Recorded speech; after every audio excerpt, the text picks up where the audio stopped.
எண்ணாகமம் 33ஆம் அதிகாரம் 51 முதல். நீ இஸ்ரவேல் புத்திரரோடு சொல்ல வேண்டியது என்னவென்றால், நீங்கள் யோர்தானை கடந்து கானான் தேசத்தில் போய் சேரும்போது அத்தேசத்து குடிகளை எல்லாம் உங்களுக்கு முன்பாக துரத்திவிட்டு அவர்களுடைய எல்லா சிலைகளையும் வார்ப்பிக்கப்பட்ட அவர்களுடைய எல்லா விக்கிரங்களையும் அழித்து அவர்கள் மேடைகளை எல்லாம் நிர்மூலமாக்கி தேசத்தில் உள்ளவர்களை துரத்திவிட்டு அதிலே குடியிருக்க கடவீர்கள். அந்த தேசத்தை சுதந்தரித்து கொள்ளும்படி அதை உங்களுக்கு கொடுத்தேன். சீட்டு போட்டு தேசத்தை உங்கள் குடும்பங்களுக்கு சுதந்திரங்களாக பங்கிட்டு அதிக ஜனங்களுக்கு அதிக சுதந்திரமும் கொஞ்ச ஜனங்களுக்கு கொஞ்ச சுதந்திரமும் கொடுக்க கடவீர்கள். அவரவருக்கு சீட்டு விழும் இடம் எதுவோ அவ்விடம் அவரவருக்கு உரியதாகும். உங்கள் பிதாக்களுடைய கோத்திரங்களின்படியே சுதந்திரம் பெற்று கொள்ள கடவீர்கள். நீங்கள் தேசத்தின் குடிகளை உங்களுக்கு முன்பாக துரத்தி விடாமல் இருப்பீர்களானால் அப்பொழுது அவர்களில் நீங்கள் மீதியாக வைக்கிறவர்கள் உங்கள் கண்களின் முள்ளுகளும் உங்கள் விழாக்களிலே கூர்களுமாயிருந்து நீங்கள் குடியிருக்கிற தேசத்திலே உங்களை உபத்திரவப்படுத்துவார்கள். அன்றியும் நான் அவர்களுக்கு செய்ய நினைத்ததை உங்களுக்கு செய்வேன் என்று சொல் என்றார்.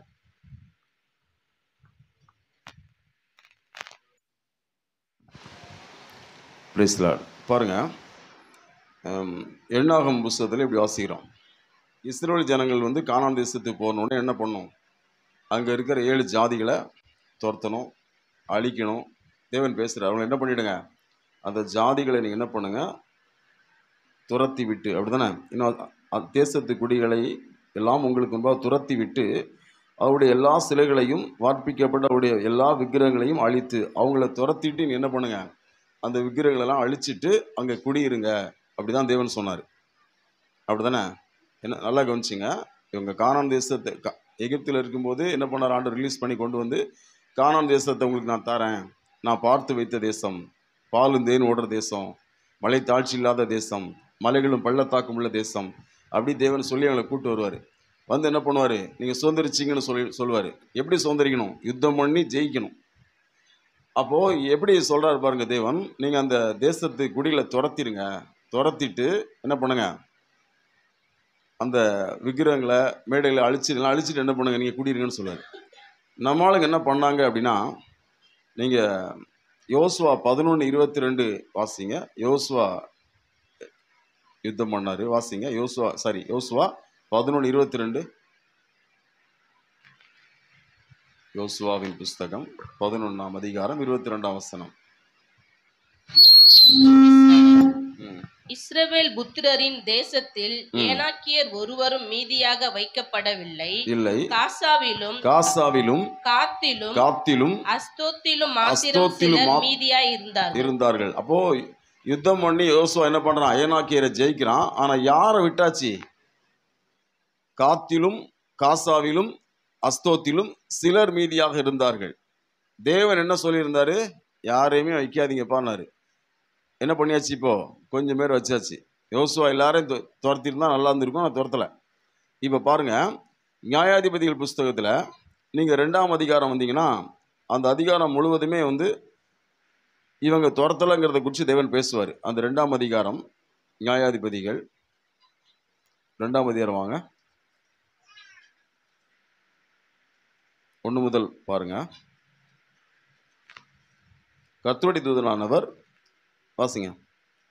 நியாயாதிபதி 2ஆம் அதிகாரம் 1 முதல். கர்த்தருடைய தூதனானவர் கில்காலில் இருந்து போகிமுக்கு வந்து, நான் உங்களை எகிப்திலிருந்து புறப்பட பண்ணி உங்கள் பிதாக்களுக்கு ஆணையிட்ட தேசத்தில் நான் உங்களை கொண்டு வந்து விட்டு உங்களோட பண்ணின என் உடன்படிக்கையை நான் ஒரு காலம் முறித்து போடுவதில்லை என்றும், நீங்கள் இந்த தேசத்தின் குடிகளோட உடன்படிக்கை பண்ணாமல் அவர்கள் பலிபீடங்களை இடித்துவிட கடவீர்கள் என்றும் சொன்னேன்.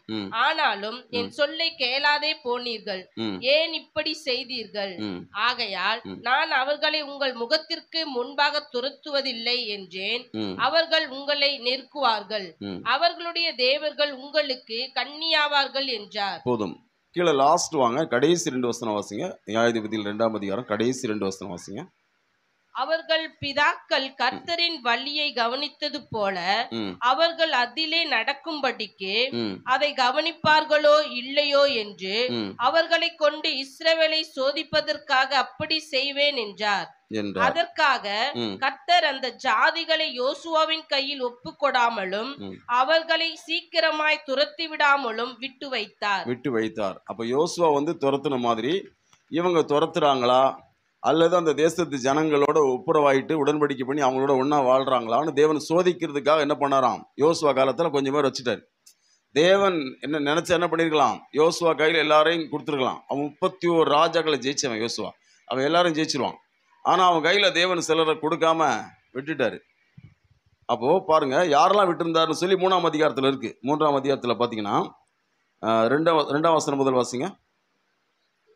3 நியாயாதிபதிகள் 3. இஸ்ரவேல் புத்திரரின் சந்ததியாரும் அதற்கு முன் யுத்தம் செய்ய அறியாதிருந்தவர்களும் அவைகளை அறியும்படி பழக்குவிப்பதற்காகவும் கர்த்தர் விட்டு வைத்த ஜாதிகள் யார் என்றால் பெலிஸ்தரின் 5 அதிபதிகளும் சகல கானானியரும் சீதோனியரும் பாகால் ஏர்மோன் துவக்கி ஆமாத்திற்குள் பிரவேசிக்கும் வரைக்கும் லீபனோனின் மலைகளிலே குடியிருக்கிற ஏவியருமே இல்லையா? அப்போ 5வது வசனம் வாசிங்க. இதுல 3:5.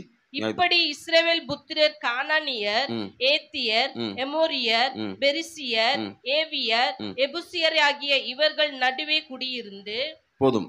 அப்போ எபூசியர் எல்லாம் அங்கதான் இருக்காங்க. இவங்க கானானியரு, யாரு, பெரிசியரு, ஏவியரு, எபூசியர், ஏத்தியர்லாம் அங்கதான் இருக்காங்க. நான் உங்களுக்கு சின்னதா ஒரு ரிமைண்ட் பண்ற பாருங்க, ஞாபகப்படுத்துற பாருங்க. தாவீது 2 சாமுவேல் கடைசியில் பார்த்தீங்கன்னா தாவீது என்ன பண்ணுவான்? எவ்வளோ பேர் இருக்கான்னு எண்ணுவான் இல்லையா? எண்ணும் போது சாத்தான் தான் என்ன வைப்பான்? அப்போது ஒரு வாதை வந்துடும். தேவன் என்ன பண்ணுவார்? நீ உனக்கு பஞ்சம் வேணுமா, கொள்ளனை வேணுமா, அல்லது யுத்தத்தில் தோக்க போறியான்னு கேட்பார் இல்லையா? அந்த டைமில் என்ன சொல்லுவான் தாவீது? எனக்கு நோய் வரட்டும், தேவனுடைய கையில் விழுந்துடுவான். அப்போது என்னது? அப்போ ஒரு தூதன் என்ன செய்வான்? ஆயிரக்கணக்கான ஜனங்களை என்ன பண்ணுவான்? கொண்டுடுவான். ஒரு 70,000 பேரை கொண்டுடுவான் இல்லையா, ஏறக்குறைய. அப்போ பாருங்க, இப்போ காத்துங்கிற தீர்க்கதரிசி என்ன பண்ணுவான்? தாவீதுகிட்ட பேசுவான். அப்போ தாவீது கர்த்தருக்கு என்ன செய்வான்? பலி செலுத்த போவான்.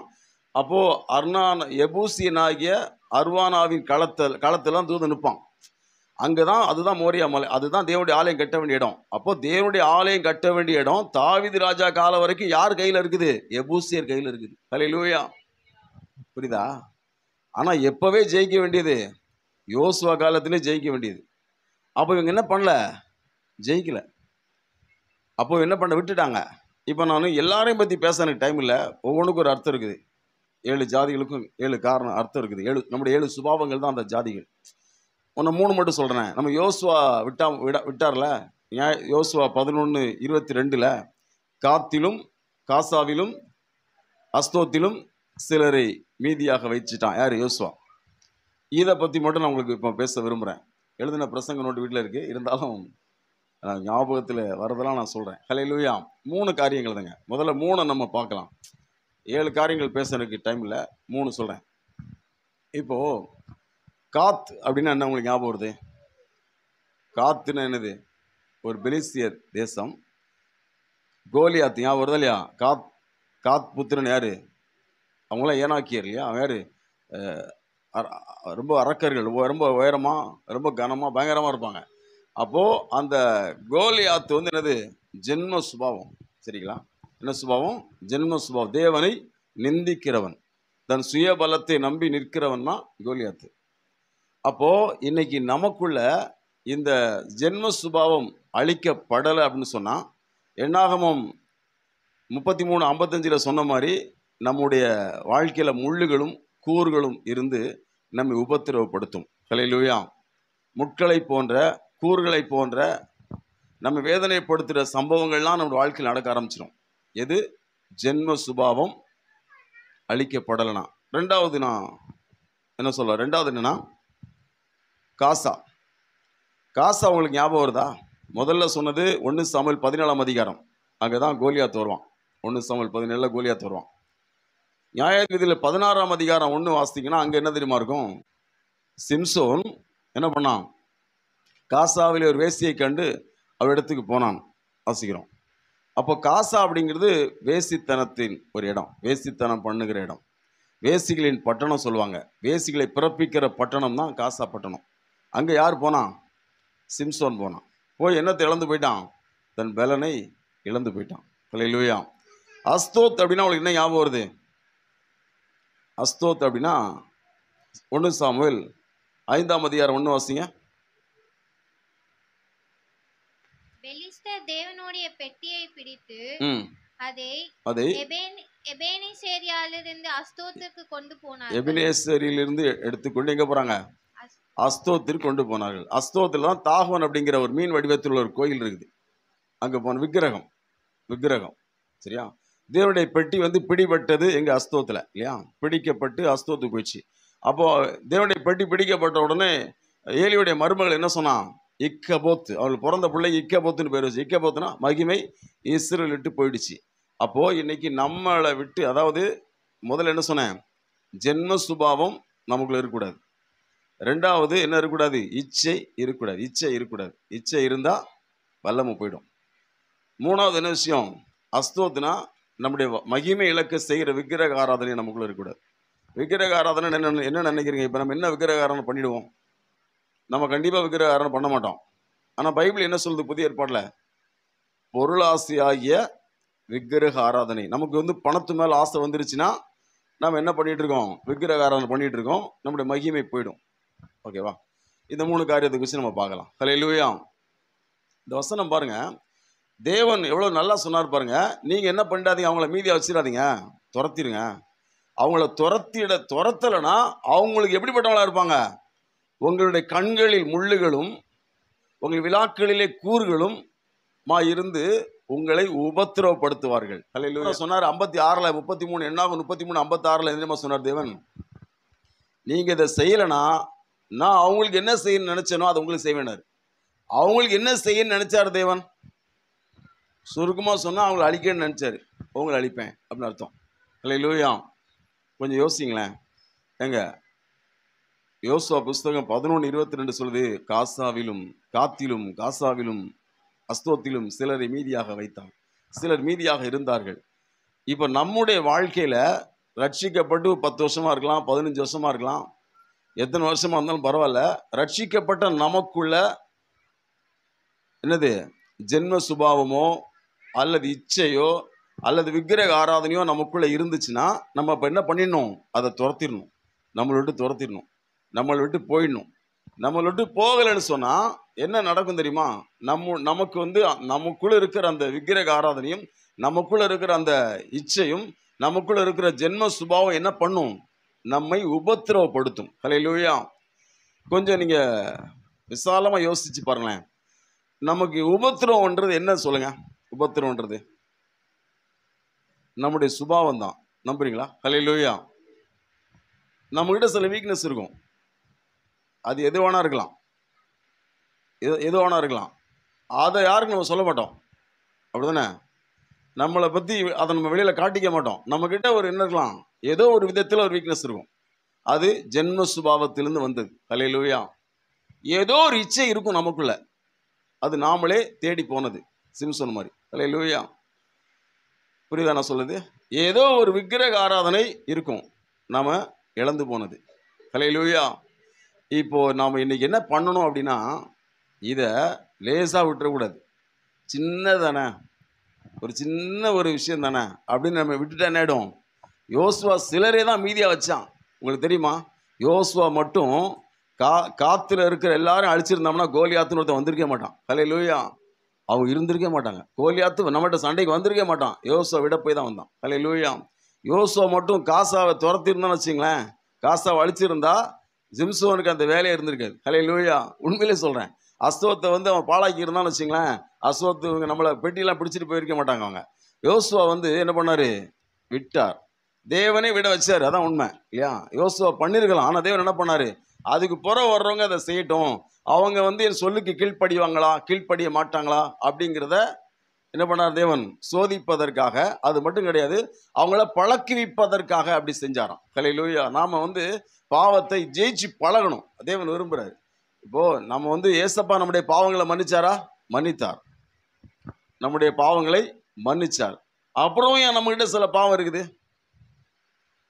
ஏன் அப்படி பவுல் சொல்றான், சீக்கிரமாய் சாத்தானை தேவன் உங்கள் கர்த்தர் காலிங்களை நசுக்கி போடுவார்ன்றான், சீக்கிரமா நசுக்குவார்ன்றான். அப்ப ஏறின நசுக்கிறியா? நசுக்கினாரு. ஆனா நசுக்குவாருன்னு சொல்லுது இந்த வசனம். உங்களுக்கு புரியுதா? அப்போ தேவன் வந்து சாத்தானை வந்து நியாயம் தீர்த்துட்டாருங்க. பிசாசு நியாயம் தீர்த்தா கூட பூமியில தான் விட்டுருக்காரு. அவனை எடுத்துக்கொண்டு நரத்துல எல்லாம் போடல, வச்சிருக்காரு. ஏன் பூமியில விட்டுருக்காரு சாத்தானை? நமக்காக. ஹல்லேலூயா. இது எவ்வளவு நல்லா இருக்கு பாத்தீங்களா? ஹல்லேலூயா. இப்போ அவன் இல்லைன்னு வச்சுக்கலாம், பிசாசு பூமியில இல்லைன்னா நாமெல்லாம் நமக்கு இச்சையே வராது. பூமியில சாத்தான் இல்லைன்னா வரவே வராது. பூமியில சாத்தான் இல்லைன்னா நமக்கு பண ஆசை வரவே வராதுங்க, சத்தியமா வராது. ஹல்லேலூயா. பூமியில சாத்தான் இல்லைன்னா நமக்கு வேசித்தனம் வரவே வராது. நமக்குள்ள பாவம் ஒன்றும் வராதுங்க. அவன் இல்லைன்னா நமக்கு வராது. நமக்குள்ள தூண்டுறது யார் தான்? பாவத்தை, ஜென்ம சுபாவம் எல்லாம் நமக்குள்ள வேலை செய்யாது. ஏசுனா பிசாசு இந்த பூமியில இப்ப இல்லைன்னா, அவன் பூமியில இருக்கிறதுனால தான் நமக்கு என்ன வேலை செய்யுது? இதெல்லாம் வேலை செய்யுது. அப்போ ஏசப்பா ஏன் விட்டுருக்காரு? நமக்காக விட்டுருக்காராம். நாம அதை ஜெயிப்போமா அல்லது அதோட சேர்ந்து ஒன்னா ஒத்து போயிடுவோமா? அவ்வளவுதான். நம்ம அவங்களோட சேர்ந்து உடன்படிக்கை பண்ணிடுவீங்களா அல்லது நீங்க ஏன் உடன்படிக்கை நீங்க காப்பாத்துவீங்களா? அவரோட உடன்படிக்கை என்ன தெரியுமா? அழிக்கணும்ன்றதான். நீ என்ன செய்யணும்? நான் உன் கையில ஒப்பு கொடுக்கிற ஜாதிகளை என்ன செய்ய, நீ இரக்கம் பண்ணாத, யுத்தத்துக்கு போகும்போது என்ன பண்ணாத, இறங்காத அப்படின்னு இருக்கு. அப்படிதானே? நான் சொல்ல புரியுதா? தேவன் ஒரு ஜாதியை வந்து இஸ்ரவேல் ஜனத்துக்கு ஒப்பு கொடுத்துட்டாரு. போங்கடா போய் அவங்களை காலி பண்ணுங்கன்னு சொல்லிட்டாருன்னா காலி பண்ணிடணுமா? பழைய ஏற்பாட்டில் காலி பண்ணாம ஐயோ பாவம் நினச்சி விட்டா நாளைக்கு என்ன ஆயிடுமா? பிரச்சனை ஆயிடுமா? ஹல்லேலூயா. நான் சொல்ல புரியுதா? அப்போ இன்னைக்கு நம்ம என்ன பண்ணணும்னா, வெற்றி நம்மகிட்ட தான் இருக்குது, எங்கேயோ போதீங்க. நம்முடைய தோல்விக்கு காரணம் வந்து யாருமே கிடையாது, நாம தான். பிசாசெல்லாம் கிடையவே கிடையாது. அவனுக்கும் நமக்கும் சம்பந்தமே கிடையாது. ஹல்லேலூயா. அவன் பிசாசுக்கு நமக்கு என்ன கிடையாதுங்க சம்பந்தம். நம்ம என்ன சொல்லுவோம்? பிசாசு நம்மளை பயமுறுத்துறான், உண்மைதான். பிசாசு பயமுறுத்துறான். நம்மளோட போராடுறான். ஆனால் நம்ம எப்படி அவனை ஜெயிக்க முடியும்? நம்ம அவனை ஜெயிக்கிறதுக்கு என்ன வழி இருக்குது சொல்லுங்க? பிசாசு எப்படி நம்ம ஜெயிக்க முடியும்? நாம் ஒரு 3 காரியம் பண்ணணும். என்ன காரியம்? நம்முடைய சொந்த ஜென்ம சுபாவம் இருக்கு பார்த்தீங்களா? நம்முடைய அப்பா அம்மா மூலமாக இருக்கலாம், தாத்தா பாட்டி மூலம் இருக்கலாம், அவங்களுக்கு முன்னோராக இருக்கலாம், 1000 தலைமுறை என்னதுலாம் ஜென்ம சுபாவங்கிறது என்னது? இப்போ தாவீது ஒரு சுபாவம் இருந்துச்சு பார்த்தீங்களா? யாரையாவது பார்த்தா அவளை கல்யாணம் பண்ணணும்னு நினைப்பான். யாரு? தாவீது. அபிகாயில பார்த்தா ஓகே கல்யாணம் பண்ணிடணும். பத்சேபாவை பார்த்தா கல்யாணம் பண்ணணும். ஏன் தாவீது அந்த மாதிரி ஒரு எண்ணம் வருது? ரொம்ப நல்லவன் தானே அவன். ஏன்னா அவங்க பாட்டி யாரு?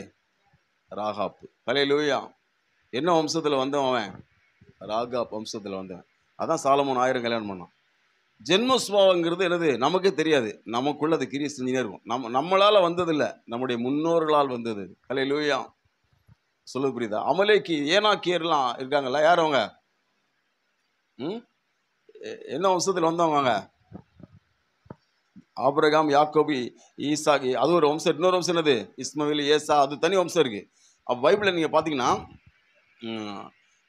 அமலேக்கு வம்சத்தில் யார் வந்தா? எஸ்தர் புஸ்தகத்தில் ஒருத்தன் வந்தான் பதில். யாரு? ஆமான். எந்த வம்சத்தில் வந்தவன்? அமலேக் வம்சத்தில் வந்தவன்.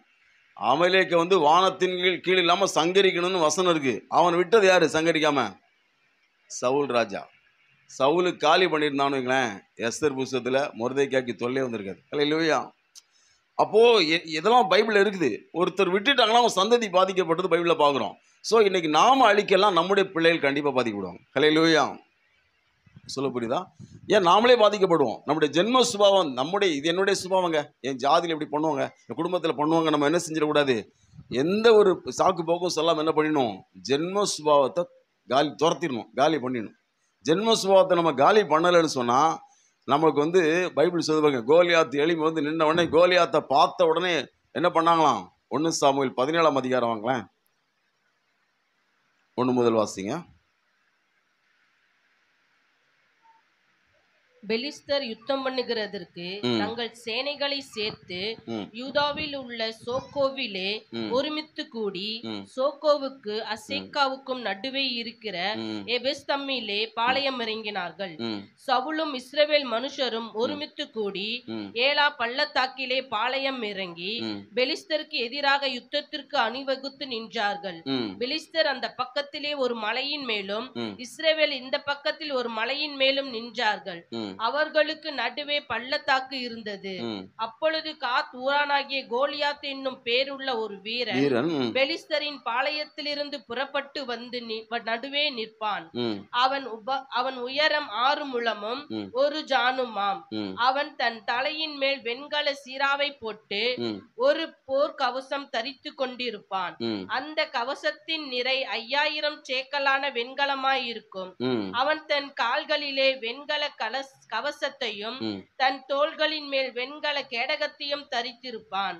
அவனுடைய ஈட்டி தாங்கும் நெசவுக்காரரின் படைமரத்தின் கனதியும் அவன் ஈட்டியின் அழகு 600 சேக்கல் இரும்புமாயிருக்கும். பரிசை பிடிக்கிறவன் அவனுக்கு முன்னாக நடப்பான்.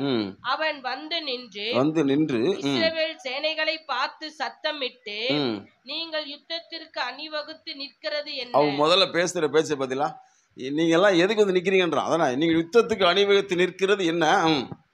வாசிங்க. நான் பெலிஸ்தன் அல்லவா, நீங்கள் சவுலின் சேவகர் அல்லவா?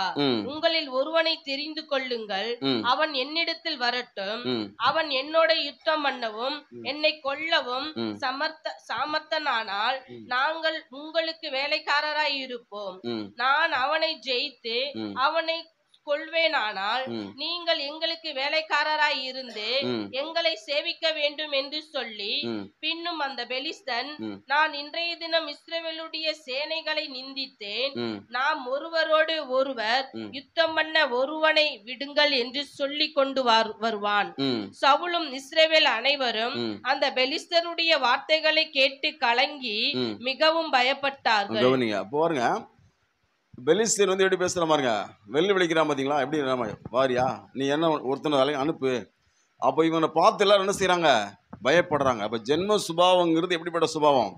இந்த மாதிரி கர்த்தரை நிந்திக்கிற சுபாவம். கர்த்தர் என்ன பண்ணுவாங்க? ஜென்ம சுபாவம் வந்து எப்படிப்பட்டதுன்னா, தன் சுய பலத்தை தான் நம்பும். கர்த்தரை நிந்திச்சிடும். நமக்குள்ள ஜென்ம சுபாவத்தை நம்ம வளர்த்துக்கிட்டோம்னா, ஜென்ம சுபாவத்தை நம்ம அழிக்க விட்டோம்னா நம்ம என்ன ஆயிடும் தெரியுமா?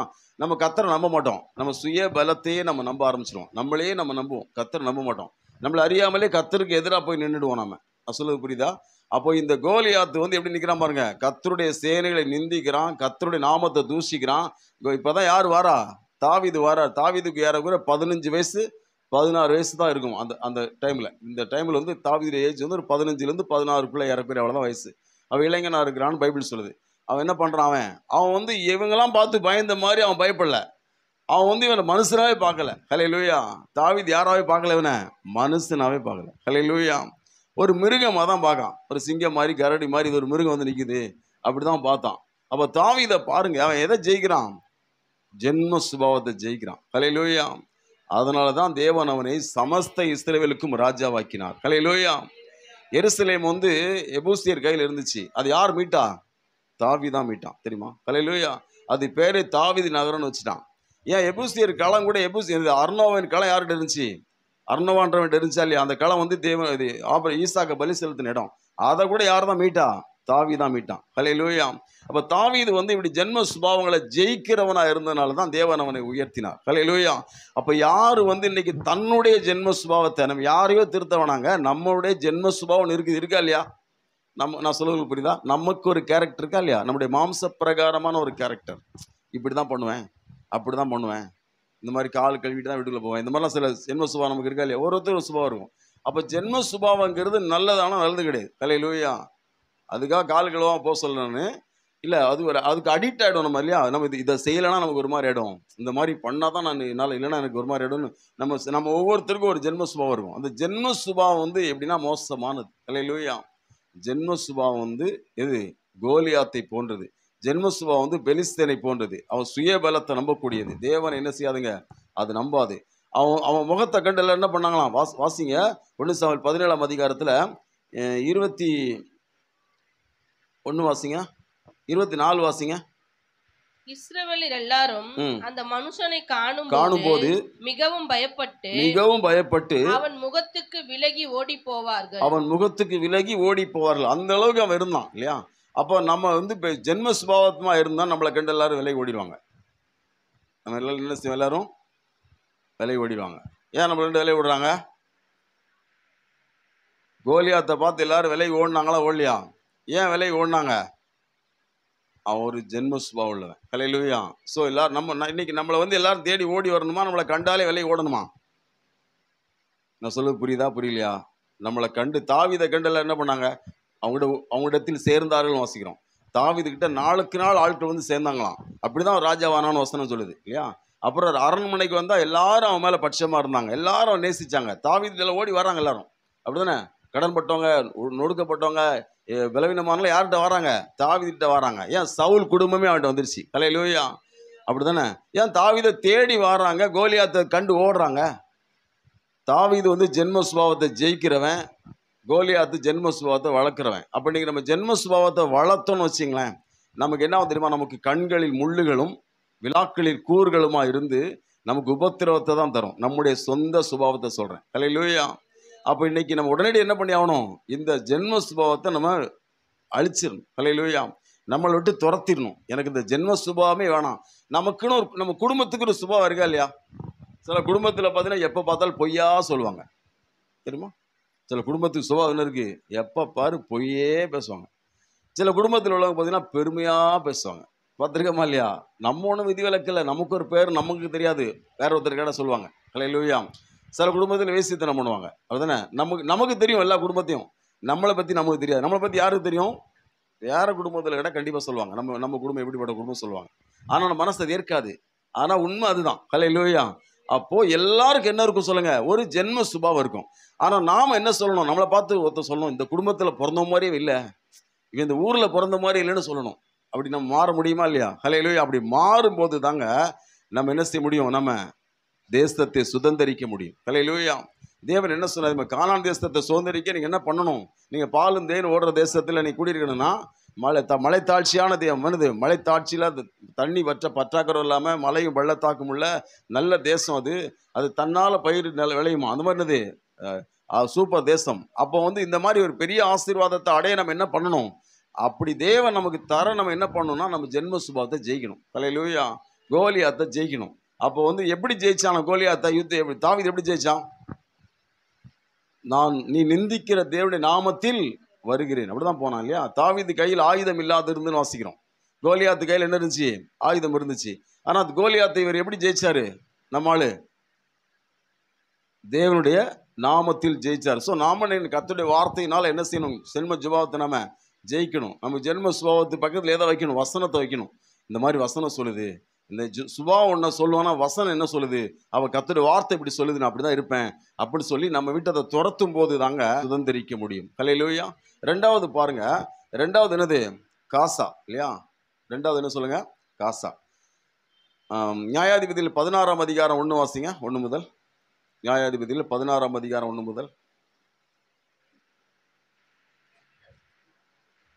நியாயாதிபதிகள் 16. சிம்சோன் காசாவுக்கு போய் அங்கே ஒரு வேசியை கண்டு அவளிடத்தில் போனான். அப்பொழுது சிம்சோன் இங்கே வந்திருக்கிறான் என்று காசா ஊராருக்கு சொல்லப்பட்டது. அவர்கள் காலையில் வெளிச்சமாகிற போது அவனை கொன்று போடுவோம் என்று சொல்லி அவனை வணைந்து கொண்டு ராமுழுவதும் அவனுக்காக பட்டண வாசலில் பதிவிருந்து ராமுழுவதும் பேசாதிருந்தார்கள். சிம்சோன் நடுராத்திரி மட்டும் படுத்திருந்து நடுராத்திரியில் எழுந்து பட்டணத்து வாசல் கதவுகளையும் அதன் 2 நிலைகளையும் பிடித்து தாழ்பால்களோட கூட பேர்த்து தன் தோளின் மேல் வைத்து எபிரோனுக்கு எதிரே இருக்கிற மலையின் உச்சிக்கு சுமந்து கொண்டு போனான். வேசித்தன ஆவி அவனுக்கு வருது. அந்த திடீர்னு தேவன் என்ன பண்றாரு? அவன் வந்து தேவன் தம்முடைய ஆவியை கொடுக்கிறார். அப்பவும் மனம் திரும்ப மாட்டேன்றான். அப்புறம் 5வது வசனம் வாசிங்க, 17-16. அவனிடத்திற்கு பெலிஸ்தரின் அதிபதிகள் போய் நீ அவனை நயம் பண்ணி அவனுடைய மகாபலம் எதினாலே உண்டாயிருக்கிறது என்றும் நாங்கள் அவனை கட்டி சிறுமைப்படுத்துகிறதற்கு எதினாலே அவனை மேற்கொள்ளலாம் என்றும் அறிந்து கொள். போதும். அப்ப பாருங்க, அப்போ இந்த வேசித்தனமே பொதுவாக என்ன பண்ணுது? நம்முடைய பலனை இழக்க வைக்கிற ஒரு காரியம், நம்ம சிறுமைப்படுத்துகிற ஒரு காரியம். இப்போ யாருடைய பேர் ரொம்ப டேஞ்சர் ஆகும் சொல்லுங்க பார்க்கலாம். ஒருத்தர் பேர் டேஞ்சர் ஆகும்னா நம்ம வந்து ஒருத்தர் மதிக்க மாட்டோம். யாரை மதிக்க மாட்டோம்? வேசித்தனம் பண்ணுறவங்கள, அப்படிதானே? அப்படியா இல்லையா? வேசித்தனம் பண்ணதை குறித்து நீதிமொழி என்ன வாசிக்கிறோம்? ஒருத்தருடைய மனைவியோடு ஒருத்தன் பிரவேசிச்சானா புருஷன் என்ன செய்வானா? மூர்க்க வெறி கொண்டு எந்த ஈட்டையும் பாரான், அப்படிதான் வாசிக்கிறோம். எந்த வெகுமதியும் ஏற்க மாட்டான், எந்த வார்த்தையும் ஏற்க மாட்டான். அவன் பழி வாங்கும் நாளில் கண்டிப்பாக பழி வாங்கிடுவான். ஹல்லேலூயா. ஏன்னா வேசித்தனம் அப்படிப்பட்டது இல்லையா?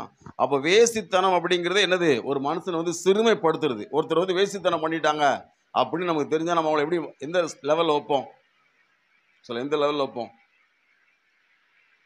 அவர் பணக்காரரு, ஆனால் என்னது, அவனுடைய ஒரு வேசித்தனம் நமக்கு தெரிஞ்சு போச்சு. அப்போ நம்ம என்ன பண்ணுவோம்? அவன் மனசில் சிறுமைப்படுத்த ஆரம்பிச்சிடும். அப்போ வந்து நம்முடைய இச்சை அப்படிங்கிறது என்னன்னா, எது வேணா இருக்கலாம். வேசித்தனம் மட்டும் இல்லைங்க, அது வந்து என்னது, சாப்பிட்ற விஷயமா கூட இருக்கலாம். ஓவராக சாப்பிட்ற விஷயமா இருக்கலாம், அல்லது என்னது, பொருள் வாங்கி குவிக்கிற விஷயமா இருக்கலாம், அல்லது மாம்ச பிரகாரமாக இச்சையாக இருக்கலாம். இச்சை அப்படிங்கிற ஒன்றை நாம் அடக்கம் பண்ணலைன்னா கண்டிப்பாக நாம் சிறுமைப்படுத்தப்பட்டுருவோம். ஹல்லேலூயா. நம்ம வாழ்க்கையில் நம்ம என்ன செய்ய முடியாது, நாம் வந்து அது முள்ளவும் கூறா மாதிரி உபத்திரப்படுத்திகிட்டே இருக்கும். ஹல்லேலூயா. ஸோ இச்சை என்ன பண்ணாது, நம்ம தேசத்தை சுதந்திரிக்க விடாது. இச்சை அப்படிங்கிறது சாதாரணமான விஷயம் இல்லைங்க. பைபிள் என்ன சொல்றது? இச்சை வந்து பாவம். ஹல்லேலூயா. இச்சியாதிருப்பாயாக, யாதொன்றையும் இச்சியாதிருப்பாயாக, பிறனுடைய யாதொன்றை இச்சியாதிருப்பாயாக. அப்போ இச்சை அப்படிங்கிற ஒரு காரியத்தை நாம் வந்து நமக்குள்ள உள்ள விஷயம் தான் அது வந்து நம்ம அதை துரத்தலைன்னா, அதை நம்ம அடக்கம் பண்ணலைன்னா, இச்சையை நம்மளை விட்டு அப்புறப்படுத்தி இச்சையை வெறுக்கலைன்னு சொன்னால் கண்டிப்பாக நமக்கு உபத்திரம் வரும். ஹல்லேலூயா. கண்டிப்பாக வரும். ஹல்லேலூயா. அதை விடவே கூடாது. ஒரு சின்ன இச்சை தானே, சின்ன விஷயம் தானே, அப்படி விடக்கூடாது, நான் விடக்கூடாது. ஹல்லேலூயா. சிம்சோனை பற்றி நமக்கு தெரியுங்க. சிம்சோன் வந்து எப்படிப்பட்டவன்? உறக்கும் போதே அவன் தேவன் சொல்லி பிறந்தவன். அப்படிதானே? சிம்சோன் சூரியனை போன்றவன். அப்படிதானே? யாரு சிம்சோன்? யாரு? சூரியனை போன்றவன் அவன். அந்த சிம்சோன் வந்து எப்படி, எவ்வளோ மகாபலம் அவனுக்குள்ள இருந்துச்சான். அவனை வந்து வீட்டில் உள்ள கட்டி வச்சான். அவனை வீட்டு வெளியில் உட்காந்துருக்காங்க அவனை கொலை பண்ணுறதுக்கு. அவங்க வெளியில் கதவை போட்டு உட்காந்துருக்காங்க. சிம்சோன் வெயிட் பண்ணி பார்த்தான், கதவை திறப்பான திறக்கவே இல்லை. அப்புறம் சிம்சோன் என்ன பண்ணான்? வீட்டு கதவு நிலையை பேத்துட்டு வெளியே போயிட்டான். ஹல்லேலூயா. அவ்வளோ மகாபலம் அவனுக்கு இருந்துச்சு.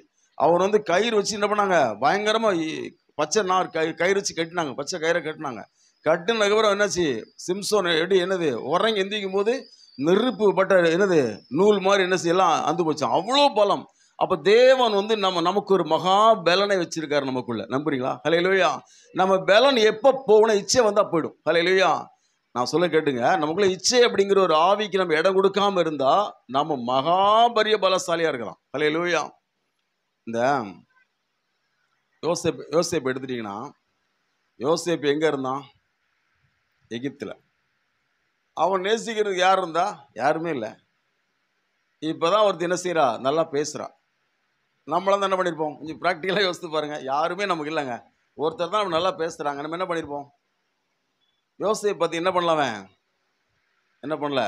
யோசேப்பு வந்து கலராக இருக்காங்க, அவங்க வந்து கருப்பாக இருக்காங்க. இதான் விஷயம். இன்னைக்கு இருக்கிற எகிப்தியர்கள் யார் கிடையாது? எகிப்தியரே கிடையாது. இல்லை, எகிப்து தேசம் இன்னைக்கு இருக்குது. ஆனால் இருக்கிற எகிப்தியெல்லாம் வெளிநாட்டுக்காரங்க தான் அங்கே இருக்காங்க. தேவன் சொன்ன வாக்கு தத்துவத்தின்படி இன்றைக்கு காணுங்கிற எகிப்தில் என்றைக்கும் காண மாட்டேன் சொன்ன மாதிரி இன்னைக்கு எகிப்து தேசத்தில் எகிப்தியரே கிடையாதான். எல்லாரும் வெளியே போயிட்டாங்களாம். எகிப்தில் வேற ஆளுங்க தான் இருக்காங்களாம், அவங்க அழிஞ்சே போயிட்டாங்களாம். ஆனால் அன்னைக்கு யோசேப்பு காலத்தில் வாழ்ந்த எகிப்தியர் வந்து பியூர் பிளாக். என்ன பிளாக்? பியூர் பிளாக், நனைஞ்ச பனைமரம். எத்தியோப்பியர்கள், ஆப்பிரிக்காரங்க. அப்போது அவங்கள இவனை பார்த்தா எப்படி தெரியுது? தனியாக வெள்ளையாக இருக்கான், அவன் எல்லாமே பயங்கரமாக இருக்குது. இவனுக்கு எப்படி, இவன் மேலே அவளுக்கு என்னது? யோசேப்பு வந்து வேலை செஞ்சுட்டு இருக்கும்போது அங்கே காய்கறி வெட்டுறவங்க கையெல்லாம் வெட்டியிருக்காங்களாம். அந்த மாதிரிலாம் சரித்திர குறிப்பு சொல்லுது. இவன் அழகாக இருக்கிறத பார்த்து என்ன பண்ணுறாங்களாம், கையை வெட்டிப்பாங்களாம் அரண்மனையில். அவ்வளோ இதாக இருந்திருக்கான். அப்போது அதனால் போத்திபார் உடனே என்ன பண்ணுறா, அவன் நேசிக்கிறான். இவன் பாருங்க என்ன பண்ணல, இச்சைக்கு இடம் கொடுக்க இல்லை. சொல்ல புரியுதா உங்களுக்கு? இச்சைக்கு இடம் கொடுக்கல. அப்போ இது இச்சை அப்படிங்கிறது எல்லாருக்கும் இருக்கும். இச்சை இல்லாத யாரும் ஏதோ விதத்தில் இருக்கும். அது மாம்ச பிரகாரமாக இல்லாமல் இருக்கலாம், ஒருவேளை பணத்தில் இருக்கலாம், ஒருவேளை வந்து சாப்பாட்டில் இருக்கலாம், ஒருவேளை பொருட்களை வாங்கி குவிக்கிறது இருக்கலாம். இச்சை அப்படிங்கிறது அது எப்படி இருக்குமா, அடுத்தவங்களது மேலே ஆசை வர இச்சை, வேற ஒன்றும் இல்லை. அவங்க வச்சிருக்க கார் மாதிரி எனக்கு இருக்கணும், அவங்க வீட்டு வீடு மாதிரி எனக்கு இருக்கணும், அல்ல அந்த வீடு எனக்கு வந்துடணும், அந்த மாதிரி இச்சிக்கிறவங்க இருக்காங்களா இல்லையா? இருக்காங்க. அப்போ பாருங்க, அப்போ இச்சை வந்து என்னது, நம்மை சிறுமைப்படுத்தி விடும், நம்முடைய பலனை வந்து அப்புறப்படுத்திடும். இச்சையை நம்ம அடக்கம் பண்ணும்போது நமக்கு மகாபரிய பலன் வருங்க. ஹல்லேலூயா. உண்மை சொல்கிறேன். நம்ம வந்து இச்சை, நம்ம என்னென்ன காரியத்தில் இச்சை வருதோ அந்த இச்சையை நம்ம வந்து அடக்கம் பண்ணிடணும். நான் இச்சிக்க மாட்டேன்ப்பா, நான் வந்து இச்சிக்க மாட்டேன். ஏன் நம்ம என்ன செய்யணும்? கல்யாணம் ஆகாத பசங்க என்ன பண்ணணும், எனக்கு ஒரு நாள் கல்யாணம் ஆகும், அன்றைக்கி அவ்வளோ நேசிப்பேன், அவ்வளோதான். கல்யாணம் ஆனவங்க எனக்கு ஒரு மனைவி இருக்கா, வேறு சிந்தையே வரக்கூடாது, இச்சையே வரக்கூடாது. இச்சை வரவே இல்லைன்னா உனக்கு மகாபலன் வரும். ஹல்லேலூயா. தேவன் என்ன செய்யும்? மகாபலசாலியாக மாற்றுவார். பயமே வராது, நமக்கு மகா பெரிய பலன் வரும். ஆனால் இச்சை நம்ம என்ன பண்ணுதுன்னா நம்முடைய பலனை என்ன செய்யுது, நம்ம விட்டு நீக்கிறது. அப்போ பாருங்க, சிம்சோனுக்கு இச்சை வந்தோன்னு என்னாச்சு, அவனை முட்டை போட்டாங்களா இல்லையா? அவன் முதல்ல பெலிஸ்தீ தேசத்தில் போயிட்டு ஒருத்தைய பார்த்து அவளை எனக்கு கொல்ல வேண்டும், என் கண்களுக்கு பிரியமானவள் சொன்னான். அப்புறம் கண்ணே பிடிக்கிட்டாங்க, அப்படிதானே? என்ன பண்ணிட்டாங்க, அவன் கண்ணே பிடிக்கிட்டு மாவாட்ட விட்டாங்க, அப்படிதானே? அப்போ பாருங்க, இச்சை இவ்வளோ சிறுமைப்படுத்து பதிலா அவனை வேடிக்கை காட்ட சொன்னான், இல்லை வேடிக்கை காட்டானா, அவன் வந்து கோமாளி மாதிரி ஆகிட்டாங்க. யார? சிம்சோனை. ஏங்க எவ்வளோ பெரிய பலசாலி, 300 நரியை பிடிச்சி அவங்க தோட்டத்தில் விட்டான், அப்படிதானே? நரியை பிடிக்க முடியுமா? நரியை ஒன்னோட பிடிக்க முடியாது நம்மளால. ஒரு நரியை பிடிக்கிறதே பெரிய விஷயம், முடியாது. ஆனால் 300 நரியை பிடிச்சான் அவன். ஹல்லேலூயா! எவ்வளோ பெரிய பலசாலியாக இருப்பான் சிம்சோன். அவ்வளோ பெரிய பலசாலி, இச்சை வந்து புஷ்ஷுன்னு ஆகிடுச்சு. ஹல்லேலூயா! இன்னைக்கு நமக்கும் சொல்கிறேன் தீர்க்க தரிசனமா, நமக்குள்ள இச்சையை இன்னைக்கு நம்ம அடக்கம் பண்ணிடணும். ஹல்லேலூயா! இச்சையை நம்ம அடக்கம் பண்ணிட்டா நமக்கு பயம் போயிடும். ஹல்லேலூயா! ஏதாவது ஒரு பயம் நமக்கு இருக்குன்னுங்களேன், நம்முடைய வேலையை குறிச்சோ அல்லது பிள்ளைகளை குறிச்சோ இல்லை நம்மளை குறிச்சோ பிசாசு பயமுறுத்தினே இருப்பான். ஏன் பயமுறுத்துறான் சொல்லுங்க? நமக்கு ஏதோ ஒரு இச்சையை நம்ம அடக்கம் பண்ண வேண்டியதுன்னு அர்த்தம். ஹல்லேலூயா! அப்போ இச்சையை அடக்கம் பண்ணும்போது எது போயிடும்? நம்மை சிறுமைப்படுத்துகிற காரியம் நம்ம விட்டு போயிடும். நம்ம யாரும் சிறுமைப்படுத்தவே முடியாது. ஹல்லேலூயா! 3வது காரியம் அங்கே என்ன போட்டிருக்கு, நான் அதை விஸ்தாரம் பேச சமையல, வெயில் ரொம்ப இருக்கிறதுனால எல்லாரும் உருண்டு வரீங்க, சீக்கிரம் என்ன செய்யணும், உட்கார கஷ்டமாக இருக்கும், சீக்கிரம் முடிச்சிடலாம். 3வது காரியத்தை நான் வரேன். 3வது பாருங்க, அஸ்தோத் இல்லையா? 1 சாமுவேல் 5ஆம் அதிகாரம் 1 முதல் வாசிங்க. 1 சாமுவேல் 5ஆம் அதிகாரம். பெலிஸ்தர் தேவனுடைய பெட்டியை பிடித்து அதை எபினேசரிலிருந்து அஸ்தோத்திற்கு கொண்டு போனார்கள். பெலிஸ்தர் தேவனுடைய பெட்டியை பிடித்து தாகோனின் கோவிலிலே கொண்டு வந்து தாகோனொண்டையிலே வைத்தார்கள். போதும். நான் இந்த 2வது பாயிண்ட்ல ஒரு விஷயம் சொல்ல மறந்துட்டேன். சிம்சோன் அப்படி இருக்கும்போது அப்படி ஆச்சு. அதுக்கப்புறம் சிம்சோன் மனம் திரும்பினா பார்த்தீங்களா? மனம் திரும்பணும்னு என்னாச்சு நமக்கு தெரியும். மறுபடியும் அவனுக்கு பலன் வந்துச்சு. ஒரு கழுதை தாடை எலும்பு வச்சு 1000 பேரை கொலை பண்ணான். ஹல்லேலூயா! அவன் உயிரோடு இருக்கும்போது கொன்ன பெலிஸ்தீரை விட சாவும்போது கொன்ன பெலிஸ்தீர் அதிகம். அவன் சொல்லிட்டான், நான் செத்துடுறேன், நான் சாகும்போது என்னது பெலிஸ்தீர் சாகணும் அப்படின்னு ஒரு பில்டிங்கை இடிச்சிட்டான். ஹல்லேலூயா! 2 பில்லர், பெரிய பில்லரில் அந்த பில்டிங் இருக்குது. என்ன பண்ணான், பில்லரை தள்ளி விட்டான். அவனும் காலி, எல்லாரும் காலி. அப்போது சிம்சோன் மனம் திரும்பும்போது கத்தனை பண்ணார், அந்த பலனை கொடுத்தாரு பார்த்தீங்களா? ஸோ நமக்கு எப்போ பலன் கிடைக்கும்? இச்சையை அடக்கம் பண்ணும்போது பலன் கிடைக்கும். 3வது காரியம் என்னன்னா அஸ்தோத்தில் வந்து நமக்கு என்னன்னா, ஏலி காலத்தில், சாமுவேல் காலத்தில் உடன்படிக்கை எங்கே இருந்துச்சு? சீலோவில் இருந்துச்சு இல்லையா? இவங்க யுத்தத்துக்கு போய் என்ன பண்ணுறாங்க, யுத்தத்துக்கு போகும்போது அது பெட்டியை எடுத்துகிட்டு போகிறாங்க. ஏன்னா மோசே காலத்தில் எடுத்துகிட்டு போகிறது பழக்கம் இல்லையா? ஸோ எடுத்துகிட்டு போகிறாங்க. எடுத்துகிட்டு போனால் இவங்க எப்படி இருந்து எடுத்துகிட்டு போகணும்? ஏலியின் மக்கள் எப்படிப்பட்டவங்க? ஆசரிப்பு கூடாரத்தில் கூடுகிற ஸ்திரீகளோடு சயனித்தார்கள் இருக்குது, அப்படிதானே? அவ்வளோ மோசமானவங்க, இச்சையை அடக்கம் பண்ணாதவங்க, சரியா? அப்புறம் என்ன பண்ணுறாங்க, இவங்க பெட்டியை எடுத்துகிட்டு போகிறாங்க. அங்கே பெலிஸ்தர் என்ன பண்ணிட்டாங்க, அந்த பெட்டியை பிடிச்சிட்டாங்க. பெட்டியை பிடிச்சோடனே அஸ்தோத் என்ன பண்ணிட்டாங்க, அஸ்தோத்திலோடு வைக்கிறாங்க. அவங்க விக்கிரக ஆராதனை செய்கிறவங்க யார்? பெலிஸ்தர்கள். அவங்கள்ட்ட வச்சுட்டாங்க. பெட்டியை கொண்டு அங்கே வச்சு தாகோன் கோயிலில் வச்சு, கோயில் என்னாச்சு, தாகோன் என்ன பண்ணுது, கீழே விழுந்துருச்சு. அப்புறம் தூக்கி வச்சாங்க, மறுபடியும் விழுந்துருச்சு. அந்த பெட்டி எங்கே இருக்குது அங்கெல்லாம் நோய் வந்துச்சு, அங்கெல்லாம் சாவு வந்துச்சு. பெலிஸ்தருடைய பட்டணங்கள்ல இருந்து எல்லாரும் பயந்தாங்க. திருப்பி என்ன பண்ணாங்க, நம்ம ஊருக்கு அனுப்பிட்டாங்க. அது நமக்கு தெரியும். ஹல்லேலூயா! பாருங்க, இந்த அஸ்தோத் அப்படிங்கிற இடத்துக்கு இவங்க என்ன பண்ணாங்க, போனாங்க. யாரு? நம்ம ஆளுங்க. அஸ்தோத் என்ன ஒரு ஸ்தலம்? விக்கிரக ஆராதனை பண்ணுகிற ஒரு ஸ்தலம், அப்படிதானே? என்ன ஸ்தலம் அது? விக்கிரக ஆராதனை பண்ணுகிற ஸ்தலம். சரி, இவங்க எப்படிப்பட்டவங்களா இருந்து போயிருக்கணும்? எப்படி போயிருக்கணும்? அஸ்தோத்தை மீதியா வைக்கவே கூடாத ஒரு இடம் இது. அஸ்தோத் என்ன சொல்ற, மீதியா வைக்கவே கூடாது, அதானே? ஆனால் என்ன பண்ணிட்டாங்க, மீதியா வச்சிருந்தாங்க. அப்போ இவங்க என்ன பண்ணணும், அஸ்தோத்துக்கு எப்படி போயிருந்துருக்கணும்? எப்படி போயிருக்கணும்? நம்ம ஏலியன் மக்கள் எப்படி போயிருக்கணும் சொல்லுங்க? அவங்க பைபிளில் சொன்ன மாதிரி இருக்கு. அவங்க எப்படி இருக்காங்க, அவங்க ஜென்மஸ்துவத்தில் இருக்காங்க. அவங்க எப்படி இருக்காங்க, இச்சையில் தான் இருக்காங்க. இப்போ என்ன பண்ணுறாங்க, உடன்படிக்கை படி ஒரு விக்கிரகமாக நினச்சி எடுத்துகிட்டு போகிறாங்க. எடுத்துகிட்டு போகல. அவங்க என்ன ஒரு ஆராதனை தான் அவங்க இது பண்ணுறாங்க. அவங்க வந்து தேவனை எப்படி ஆராதிக்கல சொல்லுங்க, ஆவியோட உண்மையோட ஆராதிக்கல. அந்த சத்துக்களை துரத்தணும், விக்கிரகத்தை வந்து அழிக்கணும் அப்படின்னு தான் பைபிள் சொல்லுது. ஆனால் அவங்க என்ன பண்ணல, இவங்க பெட்டியோட விக்கிரகம் ஆகிட்டாங்க. நான் சொல்ல புரியுதா? எங்க வேசித்தனம் பண்றவங்க தேவனுடைய உடன்படிக்கை படி பக்கத்தில் வர முடியுமா? தைரியமா வராங்க. ஆசிரியர் கூடத்தில் வந்து வேசித்தனம் பண்ண முடியுமா? பண்றாங்க. அப்போ வந்து தேவனுடைய பெட்டியை கூட எப்படி பார்க்குறாங்க, அவங்க தேவனா பார்க்கல, விக்கிரகமாக தான் பார்க்குறாங்க. ஹல்லேலூயா! நான் சொல்ல புரியுதா? அப்போ விக்கிரகமா பார்த்ததுனால ஒரு விக்கிரக தேசத்திலே மாட்டிட்டாங்க. ஹல்லேலூயா. விக்கிரகம் அவங்க என்ன பண்ணிடுச்சு? அரெஸ்ட் பண்ணிடுச்சு. ஹல்லேலூயா. விக்கிரகத்தை வந்து நம்ம காலி பண்ணலைன்னு சொன்னா விக்கிரகம் நம்மளை அரெஸ்ட் பண்ணும். ஹல்லேலூயா. நம்மளை கட்டி போடும். ஹல்லேலூயா. ஆனா தேவன் வந்து யாரு கிடையாது, அவர் வந்து விக்கிரகம் கிடையாது. ஸோ வந்து அந்த உடன்படிக்கை பற்றி அங்கே வைக்க முடியல. அவங்கள என்ன பண்ணாங்க? எல்லாருக்கும் சாவு வந்துச்சு. சாவு மும்மரமா இருந்துச்சுன்னு வாசிக்கிறோமா இல்லையா? மும்மரமா இருந்துச்சு. அப்போ நாம இன்னைக்கு என்ன பண்ணா, இந்த விக்கிரகம் அப்படிங்கிற காரியத்தை வந்து நம்ம என்ன செய்யணும்? உடைக்கணும். ஹல்லேலூயா. இல்லைன்னு சொன்னா நம்மளை என்ன செய்யும்? நம்மளே அது மகிமை இழந்து பண்ணிடும். இன்னைக்கு பாருங்க, உடன்படிக்கை பற்றி போயிடுச்சு இஸ்ரவேலை விட்டு. போனதுக்கு அப்புறம் என்ன சொல்லுது பைபிள்? மகிமை போய்விட்டது. ஹல்லேலூயா. அப்போ உடன்படிக்கை பற்றி ஏன் போச்சு சொல்லுங்க? உடன்படிக்கை பற்றியை பிடிச்சது எது? அல்லது பறி கொடுத்தது? விக்கிரகாரம் செய்யறது தான் பறி கொடுத்தான். ஹல்லேலூயா. உடன்படிக்கை பற்றியை வந்து யாரு விட்டு இது பண்ணிட்டான்? விக்கிரக ஆராதனை செய்கிறவங்க தான். விக்கிரக ஆராதனை ஏலியின் மக்கள் வந்து ஆசாரியர் பிள்ளைகள் தானா? இது எப்படி தேவன் ஆராதிக்கல?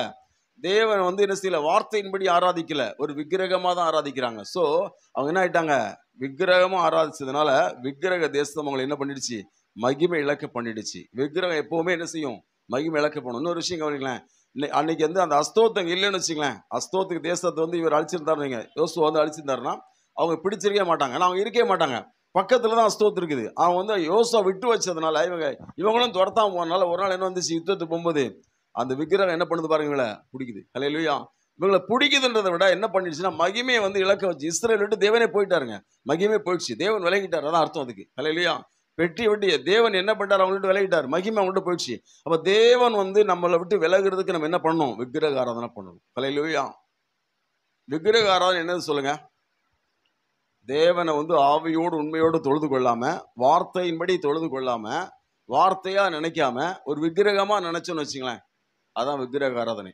சிலர் வந்து தேவனை விடுங்களேன், அவங்க வந்து எப்படின்னா தன்னுடைய பிள்ளைகள் என்ன செஞ்சா? ஏலி முக்கியமா நினைச்சானு, என்னுடைய வார்த்தையோட எதை நீ முக்கியப்படுத்திட்ட?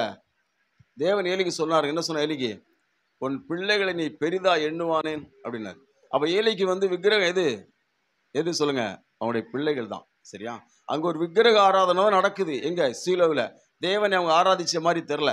அப்போ வந்து தேவனை ஆராதிக்காம விக்கிரகம் தன்னுடைய பிள்ளைகளை பெருசா நினைச்சதுனால தேவன் என்ன பண்ணார்? அவங்கள விக்கிரக தேசத்தால், அவங்களுடைய விக்கிரக சுபாவத்தால் தான் மகிமை போயிடுச்சு. இக்கபோத்துன்னு பேர் வச்சாங்களா இல்லையா? மகிமை இஸ்ரவேல் விட்டு போய்விட்டது. அப்ப இன்னைக்கு நமக்கு ஒரு மகிமை. நமக்கு என்னது மகிமை சொல்லுங்க? நமக்கு என்னது மகிமை? நம்ம என்னது மகிமை? தேவன் தாங்க மகிமை நமக்கு. அவர் கூட நம்ம கூட இருக்கிறதா மகிமை. நம்ம எங்க போனாலும் யார் நம்ம கூட வரணும்? தேவன் கூட வரணும். நம்ம போற காரியமெல்லாம் வாய்க்கெல்லாம் நம்ம கூட யார் வரணும்? தேவன் வரணும். அதான் உடன்படிக்கை பற்றி வருது. உடன்படிக்கை பற்றி போன என்ன அர்த்தம்?